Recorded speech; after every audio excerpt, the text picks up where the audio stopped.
Smart policing અને તેના સાથે એઆઈ અને ટેકનોલોજીનો ઉપયોગ કરી અમદાવાદમાં ભગવાન જગન્નાથની જે 149મી રથયાત્રા છે તે આવતીકાલે યોજાવાની છે અને કેવી રીતે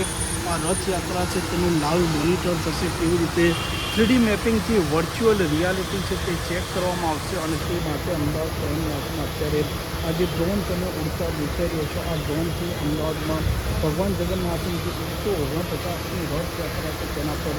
નજર રાખવામાં આવશે। જે તમે ડ્રોન જોઈ રહ્યા છો, આ ડ્રોન છે તે રથયાત્રાના અલગ અલગ વિસ્તારોમાં છે તે ફરશે, સાથે સાથે જે ધાબા પોઈન્ટ નક્કી કરેલા છે ત્યાં પણ આ ડ્રોન જશે અને શંકાસ્પદ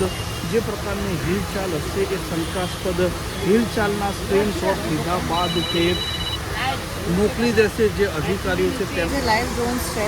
તમામ રથયાત્રાના સમગ્ર રૂટ પર તમામ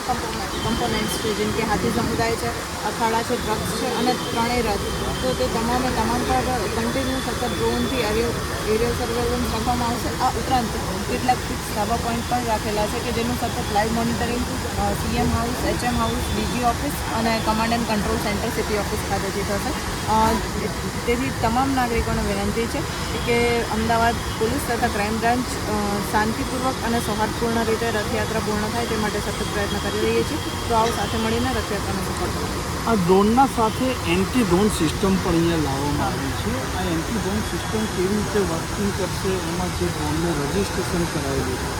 તો રજિસ્ટ્રેશન કરાવેલા પછી પણ અન્ય કોઈ ડ્રોન આવે તો કેવી રીતે એ ટ્રેક કરશે? આ જે સમગ્ર એન્ટી ડ્રોન સિસ્ટમ છે તેમાં બે પ્રકારની સિસ્ટમ લાવેલા છે, એક સ્ટેટિક અને એક મૂવેબલ। જે મૂવેબલ છે એ રથયાત્રા સાથે જે અમારી પોલીસની વાન ચાલશે એની સાથે લાગશે। જે રથયાત્રાના રૂટ પર જો એવું કોઈ પણ ડ્રોન આમાં જે અમે ફ્લાય કરવાના છીએ જે સરકારી ડ્રોન્સ છે અને આ ઉપરાંત જે અમે ડીજીઆઈના ડ્રોન્સ લાવેલા છે તે ઉપરાંત કોઈ પણ ડ્રોન હશે જે રજિસ્ટ્રેશન નથી કરેલા તો તેને સોફ્ટ કિલ કરી અને તેને એ વિસ્તારમાંથી એને તોડી પાડવામાં આવશે અથવા તો તેને બેક ટુ હોમ કે એ જે જગ્યાએ આવ્યું છે ત્યાં પરત કરવામાં આવશે। જેથી કરીને જે રજિસ્ટ્રેશન કરેલા ગવર્મેન્ટ ડ્રોન્સ છે એ સિવાય કોઈ પણ ડ્રોન વિસ્તારમાં ઉડી ન શકે અને શાંતિપૂર્વક રીતે રથયાત્રા પૂર્ણ થાય। સાથે સાથે જે શંકાસ્પદ હિલચાલ હોય કે શંકાસ્પદ વ્યક્તિઓ એના માટે એઆઈનો પણ કેવી રીતે ટ્રેક કરશે, કેવી રીતે જાણ કરશે? જે શંકાસ્પદ વ્યક્તિઓની હિલચાલ છે તો એની માટે અમે જગન્નાથજીના મંદિર ખાતે FRS સિસ્ટમ પિનક 2.0 માઉન્ટ કરેલી છે કે જેમાં ફેશિયલ રેકગ્નિશનથી અમારી જોડે 65,000થી પણ વધારે જેટલા પિક પોકેટર્સ અને અન્ય ઓફેન્ડર્સનો ડેટા છે। જો તેમાંથી કોઈ પણ ડિટેક્ટ થશે ત્યાં મંદિરે તો તેને તાત્કાલિક અમારી પિક પોકેટર્સની ટીમ પણ બનાવેલી છે, તેના દ્વારા તેને અટકાયત કરવામાં આવશે।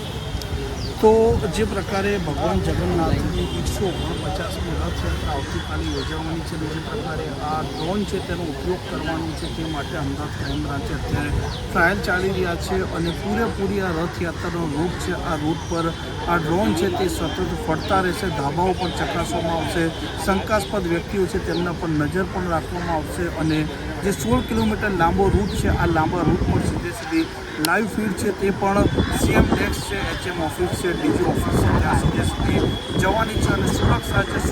પણ સજ્જડ બંધ કરવામાં આવી છે અને પોલીસના સાથે જે ટેકનોલોજી છે તેનો સમન્વય પણ કરવામાં આવ્યો છે। કેમેરામેન સાહિલ સાથે તોફિક રાશી, નવજીવન ન્યૂઝ અમદાવાદ।